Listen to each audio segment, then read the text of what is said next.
How lucky am I today? Look at the guys I'm getting to hang out with. You know, I am truly the most blessed individual that I know.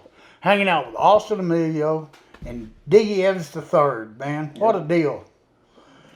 I'm the lucky one. I know, I feel lucky. I think we're all blessed to be hanging out in good company here.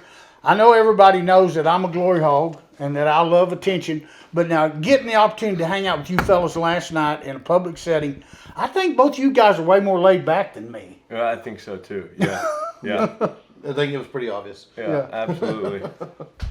Now, you had some questions in reference to when he first heard about being a principal on the show. Yeah, that's one thing I think a lot of people be curious about.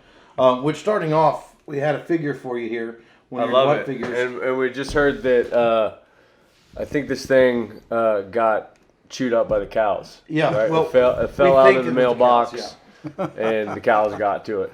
Yeah, I would think it was it's a good maybe story, the zombies. yeah. It's a one of a kind now. It's one of a half kind, Jackie, man. Bibby, half Dwight. It's amazing. Exactly. It's kind of perfect, man. I love it. Yeah, it's a blend. That's awesome. So yeah, my question was, and it's kind of a question for both of you guys. You had The Walking Dead and you had Rattlesnake Republic. There's a moment where you realize how big The Walking Dead is, and you realize, you're going to be a lead character on an international TV show. Both of you guys have had that accomplishment. What does that feel like for those of us for most of us who've never had that? Jackie, take it away. Well, for me, I didn't know it initially. I mean, I had some success, been on a lot of reality TV and a lot of talk shows. So I had some success, so I had some recognizability. But when you go national on one of those shows and it's a series like we did 3 years of that thing, you don't know initially. I didn't anticipate it really being the attention getter that it became. And I had always enjoyed being recognized, but after that thing had been out a year or two, I mean, I can't go in a restaurant or a convenience store, stop and get gas without somebody going, you're Jackie Bibby, aren't you? I was at a graduation one time with a friend of mine in Dallas, and this guy walked up there and he said, "You're that guy." I said, "Okay." He said, "You're that guy, aren't you?" I said, "Yeah, I guess." And he called his wife over there, and his wife came over and he said, "This is that guy." And she said, "What guy?" He said, "You know that guy." He didn't know who the hell I was. He didn't know what I was on, but I was that guy. So I didn't mind being that guy. Yeah. So how's that worked out for you? I think the same thing initially, right? I didn't watch the show. I just was trying to get work. Yeah, trying to get work, and it was in Atlanta. But also when you're down there, you're so secluded from everything. It just feels like you're sort of shooting like there's a lot of people, but you're shooting most of the time in the woods or something. So you don't really feel the effect until you start traveling around and people are going, "Oh fuck, I think they're looking at you strange or whatever." Yeah, wondering if it's really you. Yeah. But I think I got lucky too because I got the scar. Mm-hmm. And I think a lot of people just sort of bat their eye and they're like, no, maybe not. Maybe it's not him. So I get to keep walking. I'm not sure. Yeah. My dad giveaway is a rattlesnake belt and the derby. Yeah, Either well, one you're of those like, things. I feel like the more you disguise yourself, the more you stand out, right? Probably. Yeah. I have a hard time hiding. When you drive a limousine with your with your logo on the side of it, it's not like you're trying to be incognito. And you know what? Rattlesnake. He's got a rattlesnake ringtone. Remember that scared the shit out of us on our shoot. We didn't know we had that. We were all out in the pasture, and he came out and helped me do a commercial, and I had a rattlesnake bite this boot. And we had Ryan, who's a cowboy, like cowboy. And we heard that, and we were all like, "What the fuck is that?" Freaking out. And he pulled out his phone. That happens a lot around people that know me. Oh, you got a fucking rattlesnake ringtone, dude? It's scary when there's actual rattlesnakes there. Yeah, when they're right there in your vicinity. Yeah. But now you've also had a great deal of attention. You've played in front of thousands of people before, but you were telling me earlier that maybe it's a little bit different in that you had not had that moment, as it were. Yours was more of, I think, a gradual progression as your music went out there. Sure, and for me also, I could walk into the situation, walk into a show or whatnot, and then leave and recluse from that and be completely away from it. Yeah. And so it's a little little bit different, and I don't have that problem of going to Walmart or whatnot. You know, that doesn't affect me at all. So I think it's a blessing more than a curse, honestly. I enjoy it that way better. Yeah. Have you enjoyed doing what you do? I mean, is it a pleasure and a joy to go to work? I love it. Yeah. Me too. Yeah. I mean, I thrive on it. Yeah. I mean, when you turn the camera on, my heart beats fast. Yeah. You know, it's kind of like redheads. You get nervous, huh? You get the butterflies. Yeah. Yeah. I mean, I don't think I wouldn't do it. You know, if I didn't enjoy it. It's definitely not the type of industry you're gonna be in if you don't enjoy it. A lot of fucking waiting around, hanging. You know. Yeah, some people that don't know a great deal about what it's like to be on set. I've had that happen before. You get them out there, you know, they're begging you to get them out there on something. Yeah. And you take them out there and they spend about 11 hours and they're on for about maybe 30, 40 seconds. Yeah. When you get through that, they say, I'm never doing that again. Yeah. To me, I mean, I do it every day of my life. Yeah, I would too.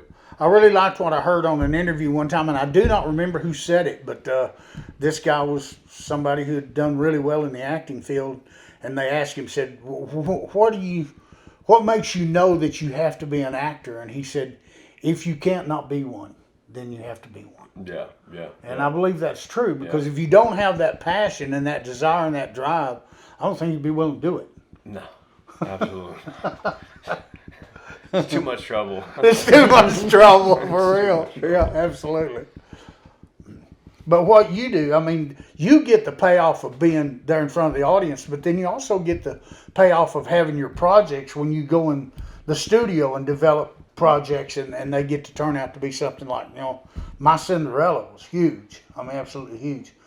And how many years has that been now since that thing came out? 2011 in February, so I guess we just hit 10 years with it Nice. a couple months ago. The first 6 months it did really well, and it's just kind of trickled since then, but it got real hot real quick. And I guess that was my only taste of what you guys do, was getting to do that video and seeing how crazy it is. I can't imagine. That was a 3-minute video. You know, it took us 5 days to shoot and hours of film, and you guys are shooting hour-long episodes per week. It's, I don't know. I don't. Hey, I watched all the Rattlesnake Republic episodes.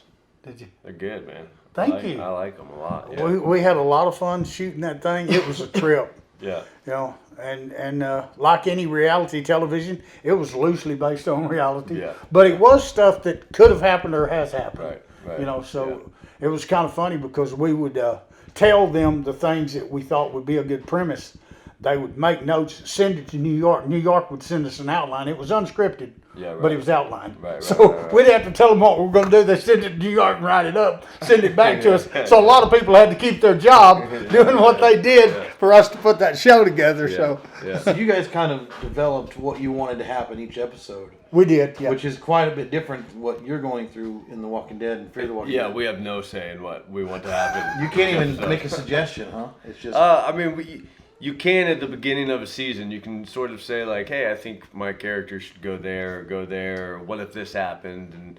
And small things. But once the episode's written, it's you got to stick to it. You know, there's not much wavering. Maybe a little or you know, you can take out or replace. But most of the time, it's So what it is the director pretty easy to work with? Is he somebody that gives you a little bit of leeway? Yeah, I mean, a lot of the people that they hire on are, you know, professional. That's what they do full time, direct, and so we have different directors almost every other episode, and we have the executive producer, who's also a director. He does 3 episodes, so he does the first one, the middle one, and the last one. Oh, wow. But besides that, it's all different directors. So normally you're working with someone different almost every episode.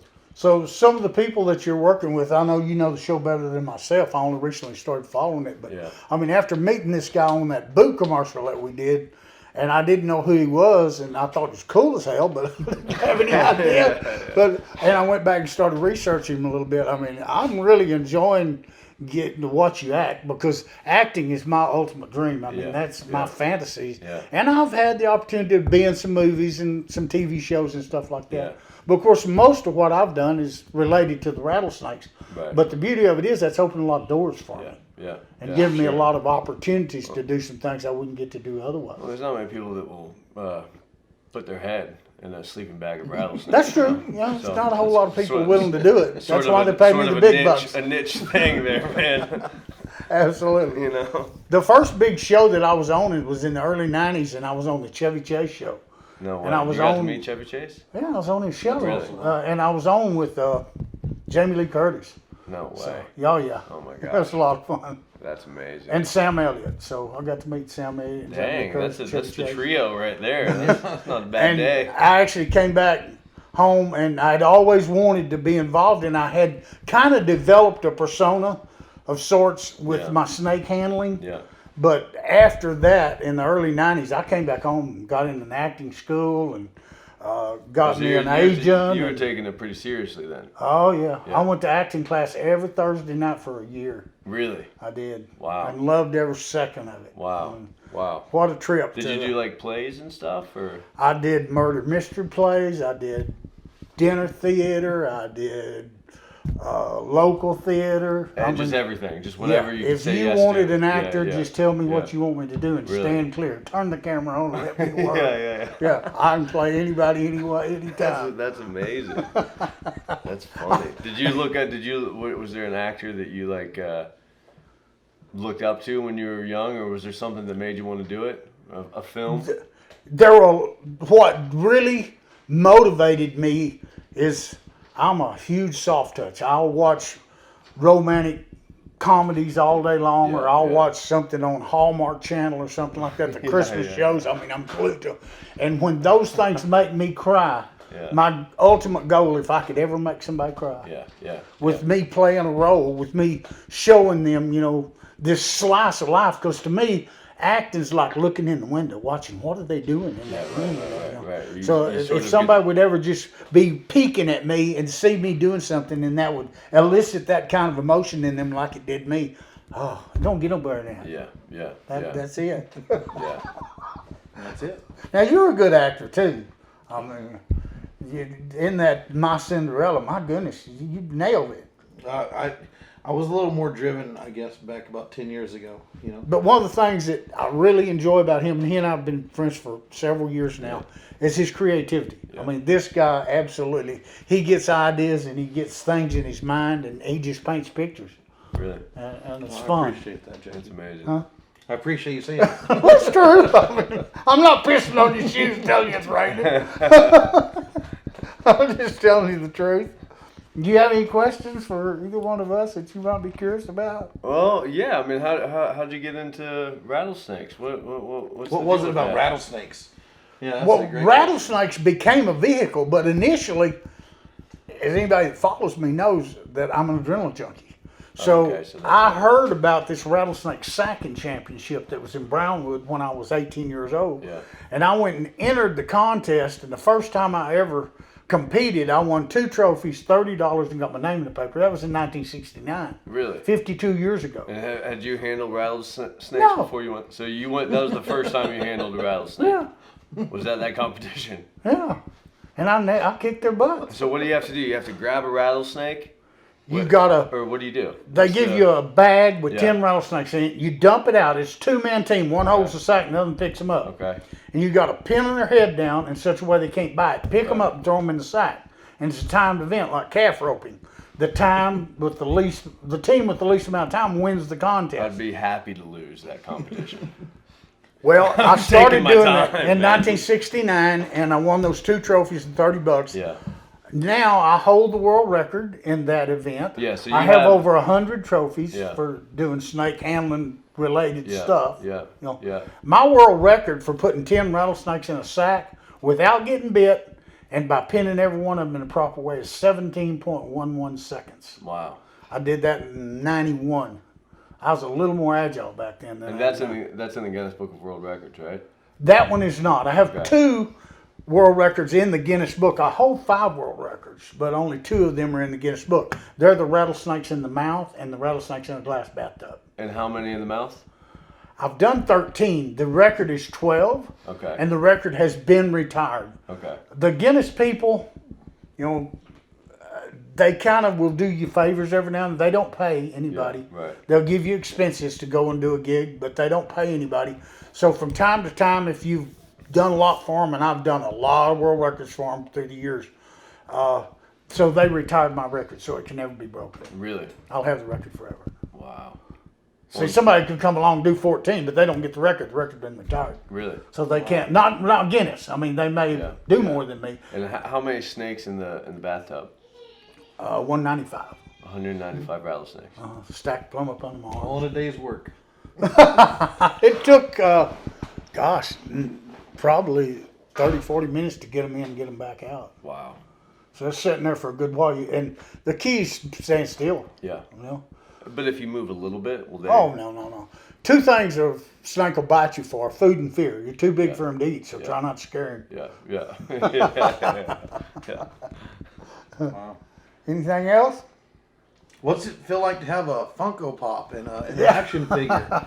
You know, my generation grew up with those. With action figures and whatnot, and now you are one. Yeah. You have one. I don't know, man. It's just that's just a cool thing, you know. Like it's just I've never in my lifetime thought that would happen. So.